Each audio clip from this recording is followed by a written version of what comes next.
Hello, everybody. Welcome back to the David Mammano Show. Just a heads up, in case you didn't know, my show got picked up by a national network called the Gotham Podcast Network out of New York City. They carry some great shows, and I can't tell you how super pumped I am. While I build up a bunch of interviews for them, I am rerunning some of my top past best episodes. Today's rerun takes us back to March 2022 when I sat down with the one-of-a-kind Jesse Cole. Yes, the yellow tux-wearing visionary behind the Savannah Bananas. In this conversation, Jesse and I dive into how he turned into a struggling baseball team into one of the most talked about entertainment brands in the world. We get into his fans first philosophy, why doing the opposite of the industry can be your biggest advantage, and how creating magical experiences can completely transform a business. Jesse breaks down how he reinvented baseball with banana ball and why experimentation is essential, and how to build something so fun and engaging that customers line up for it. And this high energy, super inspiring, it's full of good, bold ideas that apply to every entrepreneur and leader. So sit back, relax, and enjoy this throwback conversation with the incredible Jesse Cole.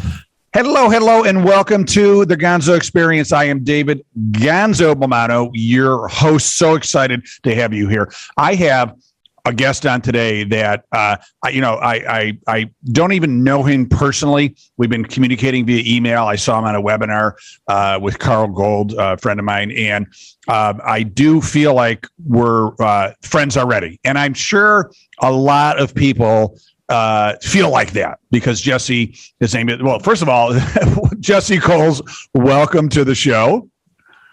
Excited to be with you, my friend. So excited to have you here. And once you guys listen to this podcast, and if you're watching the video on our YouTube channel, Jesse he's one of these guys that you know you're going to love him from the start. First of all, he's dressed all in yellow shirt, sport jacket, top hat, and you wonder why, and is this guy, is he a little crazy? And the answer is yes. and you're proud of it, right? So Jesse has a great story. I'm so excited to share it with you because it's an entrepreneur's just incredible journey of taking a chance on something that most other people would say, like, what are you, freaking nuts? And then finding out that you're nuts after you do it, but finding a way to make it happen. So Jesse, I'm going to read your bio so people get a little idea what we're talking about, and then we're going to ask about your story here. So Jesse Cole is the founder of Fans First Entertainment and the owner of, and this is where it gets interesting, the Savannah Bananas. And the Savannah Bananas, Jesse, so it's baseball, what division are they? Right.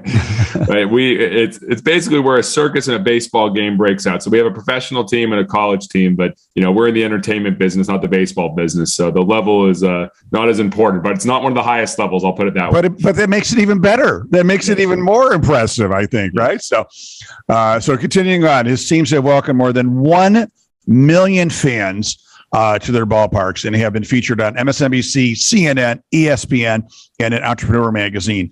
The Bananas have been awarded Organization of the Year, Entrepreneur of the Year, Business of the Year, and won the CPL Championship in their first year. Fans First Entertainment has been featured in the Inc. 5000 list of one of the fastest growing companies in America as well. The Savannah Bananas currently have sold out every game since their first season and have a waiting list in the thousands for tickets. Jesse released his first book, Find Your Yellow Tux, How to Be Successful by Standing Out, in January of 2018 with a World Book Tour at Epcot. Jesse Cole has been featured on over 1,000 podcasts. And like I said, I hope I'm standing out for you. And he's an in-demand keynote speaker all over the country, sharing his fans first experience and how to stand out, be different, and create raving fans of both customers and employees. Cole is the host of the Business Done Differently podcast and has interviewed over 100 of some of the world's leading entrepreneurs, authors, and speakers. So Jesse, again, welcome to the show. Fired up, my friend. All right. So tell us to the beginning, you and I think your partner's with your wife, or she's actually very involved, right? You decided to buy a baseball team. Is that kind of how it all started? Yeah, our friends were buying iPads and we were buying a baseball team. We went from zero debt to $1.8 million in debt. So, yeah, I was a baseball guy my whole life and took over a team as a GM at 23 years old in North Carolina first. And the only way you get a job as a GM at 23 is it has to be one of the worst teams in the entire country. So I was given that job, and there's only $268 in the bank account when I first started, 200 fans coming to the game. So for 10 years, I really learned the question to ask, what business am I in, but what business am I really in? And I learned that I wasn't in the baseball business. I had to be in the entertainment business. And so we started experimenting with that first team, grandma beauty pageants, flatulence fun night, salute to underwear night, grandma. We did it all. We tried it all. And fortunately, we learned a good amount, and we took that big jump in the fall of 2015, my wife and I, to buy an expansion team and take it to Savannah, Georgia. And that's where we proceeded to fail pretty miserably and pretty fast. And that's what happened just 6 years ago. So tell us about that. How did you, was it already named Savannah Bananas? How did you fail fast and furiously? No one's dumb enough to name a team Savannah Bananas right away. The reality is there was professional baseball in Savannah, Georgia for over 90 years. The stadium, Grace Stadium, had Hank Aaron play there, Babe Ruth, Lou Gehrig, Jackie Robinson, Mickey Mantle, you name it. And they had professional teams for 90 years, but no one came out to the games. And it wasn't necessarily a fault of the community. It was just a typical baseball game with not a lot of thought put into the entertainment and the fun. And so we actually went to a game, my wife and I, in 2014, and we saw it and we were like, there's only 200 people, 300 people at the ballpark. And we were bored. We're like, this is a huge opportunity. Can we do this? And so somehow the team said the former team said we need a new stadium, $40 million stadium, or we're leaving. The city's like, we're not building a $40 million stadium. So they left. We came in, we convinced the city to come there, and we showed up that first day, and the phone lines were cut. The internet lines were cut. Everything was taken out of the stadium. It was myself, my wife, our 24-year-old team president, and three 22-year-olds straight out of college. What a crew we had. Right. And we started calling everyone in the community and telling them we're here.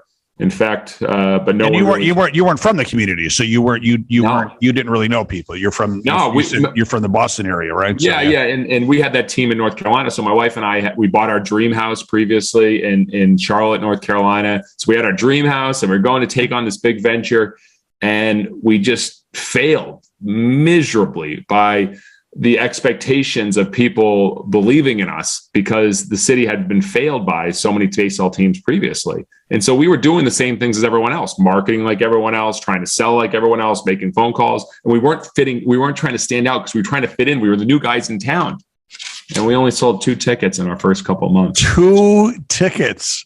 Yeah, it got so bad. I got a phone call. Did your parents visit? Were those the 2 tickets? It was a donation. It was this gentleman I'll never forget. He was like, "Here, you guys need this." He was right. We did need it. Wasn't enough because on January 15th, 2016, 4:45 p.m., I got the phone call that I remember vividly where I was. I was at my best friend's college roommate's wedding. Got the phone call that we'd overdrafted our account and we were completely out of money. And it was at that point that my wife, Emily, turned to me and said, "Jesse, we have to sell our house." And that was our dream house. We sold our dream house. We emptied out our savings account. We found a dump down in Savannah. We got an airbed, a twin airbed. I wish Emily would have got a queen airbed because the twin was pretty small for us. And we started trying to make ends meet down in Savannah. And that was just 6 years ago. 6 years ago. So you were sharing a twin, not even a twin bed, a twin, would you call it pop-up bed, blow-up bed? Airbed. Yeah. And probably eating a lot of ramen noodles, I would imagine too, right? So we couldn't even afford ramen noodles. We couldn't even get that. It was worse. We were eating food out of boxes. That was just it was terrible. It was right. I never want to go back to that place. But we had to do that. We had to do that, and we had to actually reflect on who we are and what we stand for, and do we have the courage to be dramatically different? And is that when we said we have no other options? We are out of money. This was our only place. We had our employees that came right out of college, and our president. We had people we had to responsible for, and so we said we got to go dramatically different, and then that's what we did. How close to you were you guys just to giving up? I mean, 1.8 million in debt, having to sell your house, airbed. Not close because there was no option. Yeah, you couldn't give up. We just bought the team. We had hundreds of thousands of dollars, $1 million in debt that we had to pay. So you had to get to that season. You had to get to that season and hope that you can convince enough people to experience it and believe in it that it would end up paying off. And after a lot of struggle, fortunately, we made a few decisions that worked out pretty well. I was a guest speaker at a college last week, and one of the students asked me how important it is it to have your spouse/partner support you as an entrepreneur. And I think this case right here proves that it is massively important, because if your wife wasn't down with it, I mean, it would have been either hell for you to go forward, and or you would have just failed, right? Well, she was our director of fun of our former team in North Carolina. So she was all in on this fun vision that we had. And we had this vision of making baseball fun, just no one had seen it before. So they didn't believe it. They saw what they were used to. And so then that forced us in the beginning to not go too far out that way, because people weren't accepting it. So we're like, oh, it's baseball and we're going to do this, we're going to do that.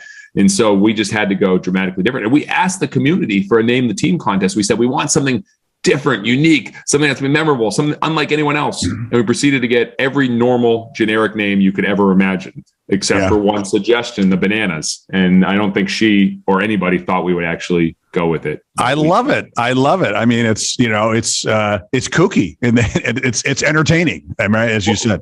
Well, yeah, the name of our company is Fans First Entertainment. Our mission is fans first, entertain always. Every decision we make, we ask, is it fans first? And so when we decided to come up with that name, the Savannah Bananas, I mean, at first we were crucified. The local media, I mean, literally, in fans, you guys should be thrown out of this town. You're an embarrassment to the city. Whoever came up with his name should be fired. I mean, we were ripped apart.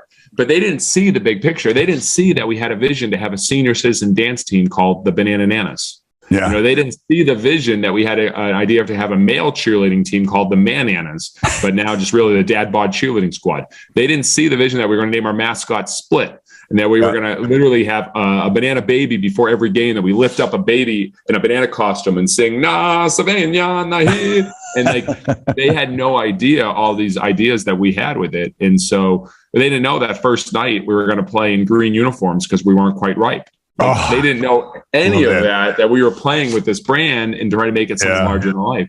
And so once they came out and saw it, we convinced enough people to come out opening night, and they saw it, and they saw, literally our players delivering roses to little girls during the game. They saw our breakdancing coach. They saw our banana pep band. They saw the Bananas dance to Bruno Mars in the middle of a rain delay before the game. They saw all of this, and they told everybody. And then since that point, every single game is sold out, and the wait list actually just passed 12,000 for tickets. Wow. Is that there is not a better story than that. I mean, that talk about rags to riches, right? Or, peels to riches, right? So I would imagine too, you have fun with the whole, slipping on a banana peel trick. Maybe you put it on third base for the competition. Have you done that yet? So well, we had last year we had a flower girl escort one of our players to the plate by dropping flowers, and then as soon as we shared that, it went viral. We had people saying, you need to have the little girl put banana peels for the visiting team. So you better believe that's in the mix as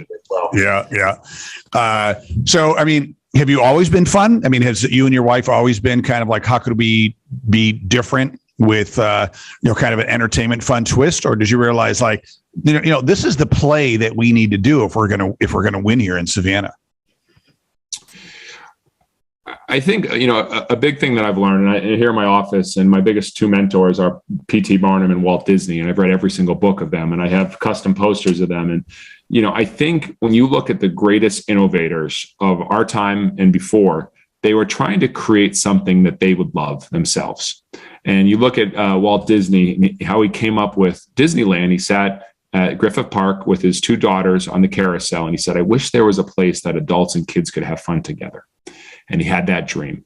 And, when I think about when I played baseball my whole life, and then I coached for like one summer and I was bored out of my life, I thought, could there be a game, baseball, that could be a lot more fun, a lot more entertaining for anybody, that people that aren't even baseball fans?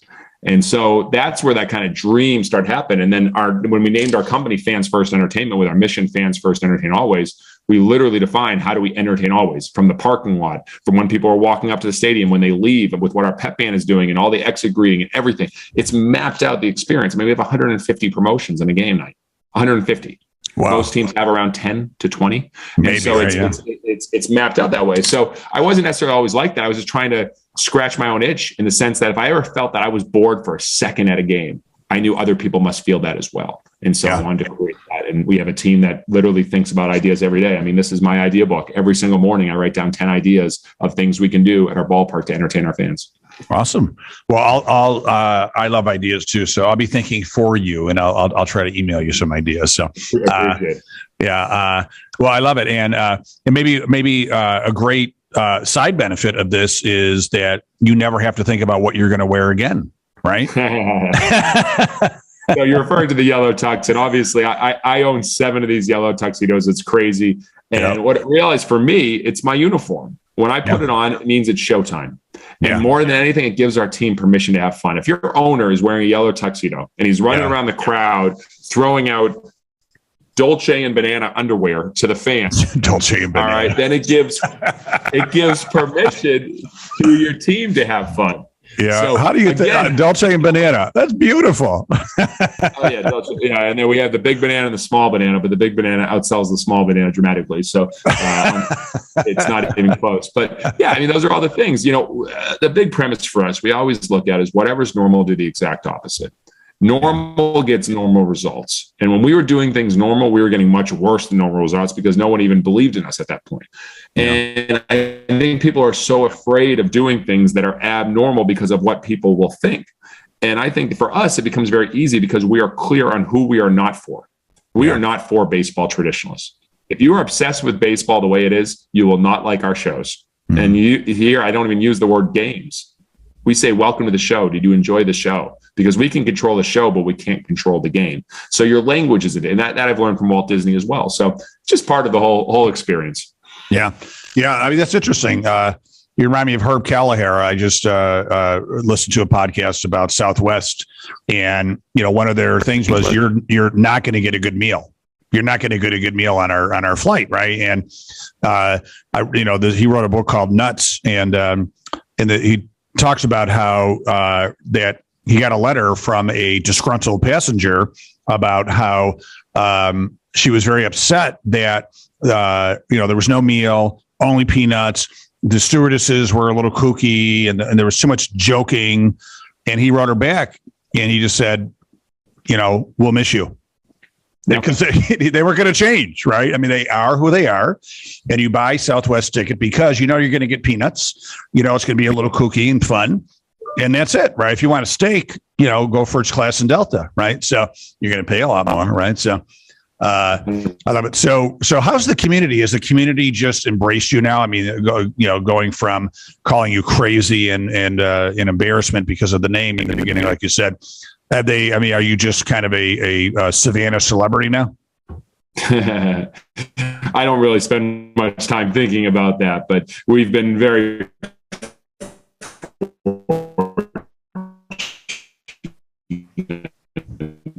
the Super Bowl World Tour, and we're going to different cities all over the country. In Kansas City, we sold out in minutes. Daytona, we sold out in an hour. Montgomery, we sold out in 2 hours. Birmingham, 10,000 seats we sold out. It's just things that I never would have imagined happening. And, we have almost 1 million followers on TikTok, which is 300,000 more than any Major League Baseball team. Wow. And I think those are all metrics. And those don't matter to me as much as what we do every day. And I think what we do every day is most companies, they have conversations on how do you grow sales, revenue, and profits.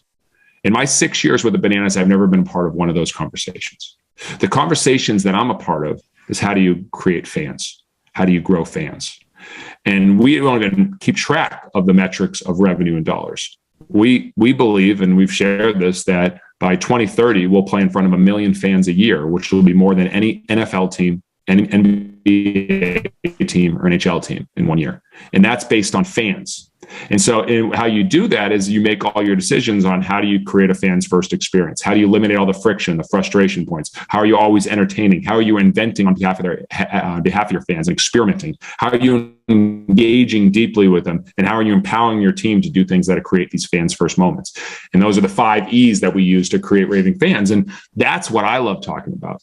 The response is that's just a byproduct. And we're fortunate that response has been more than we've ever would have imagined. I would imagine you also have fun with your employees as well. How big is your team? Interesting question. So again, it's a metric that we've caught ourselves, talking about how much we're growing our team. But again, that's just another metric. Yes. Have we gone from 4 full-time people to 25 full-time people and 200 plus part-time people? Yes. But what we talk about is that we like 1% of our total top line goes to surprise and delights for our people.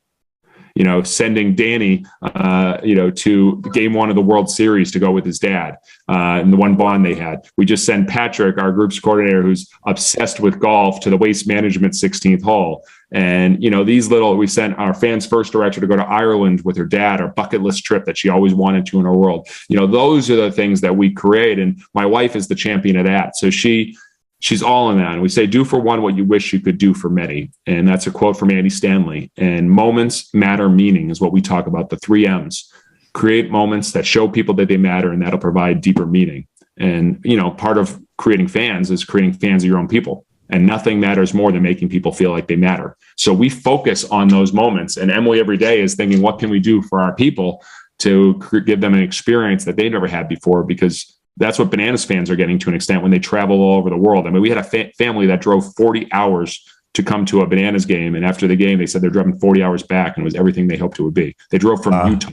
And I'm like, that is crazy. I'm going to drive 40 minutes to go anywhere. And if our fans are doing that, how do we provide those same experiences for our people that matter just the same? And that's what we're trying to do. Yeah. No, you keep on saying a word that's really resonating with me is experience. You're providing, you call it entertainment as well, but they're experiencing entertainment, right? So it's like, why do people pay, $5 for a coffee at Starbucks? Well, the coffee's okay, but they're also, going for the experience of being at a Starbucks, right? Like, you are providing an experience to people of feeling. Friend of mine, Ari Weinswig from Zingerman's Deli in Ann Arbor, Michigan, right? People pay, $12 for a sub.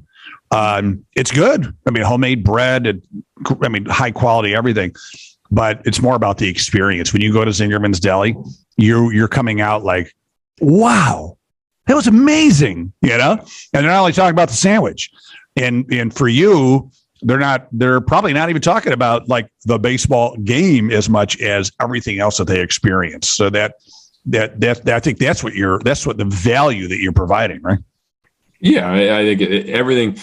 What we look at is experiences matter so much to people. And so we literally map that experience from when they first buy their tickets. And this is crazy. When we put Banana Ball World Tour tickets on sale last week, we sold 20,000 tickets. And like I said, sold out 7 cities. And every person that bought a ticket got a thank you call from our team. Wow. That doesn't make any sense. That is completely unscalable. Myself, I think I made 500 to 600 phone calls myself. And then if they don't answer the voicemail, I'll do a video. Hey, it's Jesse Cole, the owner of the Savannah Bananas. Just want to thank you so much for getting tickets. That is completely unscalable, completely crazy. Yeah. But it sets the tone to show that we care, and we're treating you as not just a transaction, but as a person that is coming out of their way to experience our game. And, we found on the World Tour, people are coming from 30-something states, and people are driving hundreds of miles to come to these games. To give them a thank you call, that's the least we can do. Just a lot of people say it doesn't make sense. And, I don't know how we're going to do it when we get to 1 million fans, but I'll tell you, we'll try to figure it out. I bet you'll find a way. We'll try. Hey, we find a way is the key. And I think everyone, especially during COVID the last few years, find a way. The best entrepreneurs see it as an unbelievable opportunity. And that's what we're trying to do. And we'll find a way the best we can. It'll be hard, though, but it'll hopefully be. Yeah. Well, I forget exactly how it goes, but one of my favorite quotes is by George Bernard Shaw about the fact that most people are, quote unquote, live their lives being reasonable. But the world only changes by unreasonable men and women. And so people like you are very unreasonable, and therefore, making a difference in the world and doing something that no reasonable person would ever imagine that you could do. And I think that's what makes entrepreneurs very, very special, like you. So, it's funny because you look at a lot of beginning stories. Walt Disney, you mentioned, right? They thought he was batshit crazy, right? I mean, the story is, I think, like 200 banks turned him down with his first idea of amusement park in Anaheim, right? And and people thought, like, I think some people thought he was like certifiably like crazy, but look what he did. Right. And there's so many great stories like that. Right. I mean, I just was watching something on History Channel about the beginning of Hershey's. Same thing. Everybody thought he was nuts. And So you're in very good company. So hey, if people want to. I was going to say, I believe, if you're not getting criticized, you're playing it too safe. That's true. If we do something and we don't hear any kind of chatter either way, it's like, oh, we're doing something that's too normal. And so, we're reimagining what our ballpark can be. And you better believe zip lines across the field and treehouse Airbnbs and trains and speakeasies and all these things that is not normal for a ballpark. And people are going to say, why would you have that there? And that's exactly what Walt did. Everyone said you need to have more than one entrance to come into the theme park. Why would you build a castle and put that much money in landscaping? Why would you spend much money on janitors? All these things that no other amusement park would do, he did. And that's what made it so different. And that's why they drew 1 million visitors in their first 3 months at Disneyland. And they were able to pay off all of their debt, which was huge, within 5 years and buy back it from maybe everything. Like, that's what they did because they did what everyone else was doing. And that's why they got the attention and they got all the visitors. Yep. Yeah. My parents used to say to me a saying growing up, start to worry when you're acting like everybody else. Mm-hmm. And I say it to my kids now, and they nod their heads. Yes, Dad, I know, but I think it's a very good saying. You do want to, as they say, stand out from the sea of sameness, right? So there you go. So Jesse Cole, listen, if they want to look you up, get in touch with you, learn more about you, what are the best places to go? Well, Savannah Bananas are easy to find. We're all over. So you can search us and see some of our videos, our story documentary on YouTube. And then, myself, you look at, search Yellow Tux. You can find me anywhere on the internet. But I spend most of my time, as you mentioned earlier, on LinkedIn. And I share the journey, all the struggles, the failures, which there's many. There's not just sleeping on an airbed. There's been a lot of things that we do wrong and we learn from. And we crash and learn, as you say, which has been very, very educational and helpful for us over the years. Yeah, that's great. And you mentioned that the team travels, like people see you in different cities as well. Mm-hmm. Yeah, the World Tour. So we're going to we have 14 games in the World Tour this spring. We'll probably go to about 20, 25 cities next year. So cities are actually putting in their bids now for us to come, and because we're drawing people from all over, which is very exciting. So we hope to be not just in the Southeast and the Midwest, but spread out to the West Coast and North within the next 12 to 18 months. Well, why don't you come to Rochester, New York, and play the Rochester Red Wings? We would love to have you. We're definitely very aware of what they're doing, and I'm sure that would be a stop in the future. Yeah, our claim to fame is Cal Ripken started here, so we're very, very proud of that. So excellent. Well, Jesse, thank you so much, for your time and but really sharing just your passion, your love, your creativity, your heartbeats. With the world, you're making an impact, and as Steve Jobs would say, you're making a dent in the universe. So very glad you were born. Very glad you're doing what you're doing, and I'm definitely going to meet you someday and to come down there and watch a game if I can get a ticket. But I'm definitely going to try it. So. I just said thank you so much. I had a great time and appreciate what you're doing. Yep, absolutely. All right, thank you, Jesse. Appreciate it. Wish you continued massive success. And I also want to thank you, Gonzo family, for listening and or watching to this podcast. New episode every Wednesday morning. Love you. Love everybody. Thank you so much. Make sure to have a great day and stay awesome.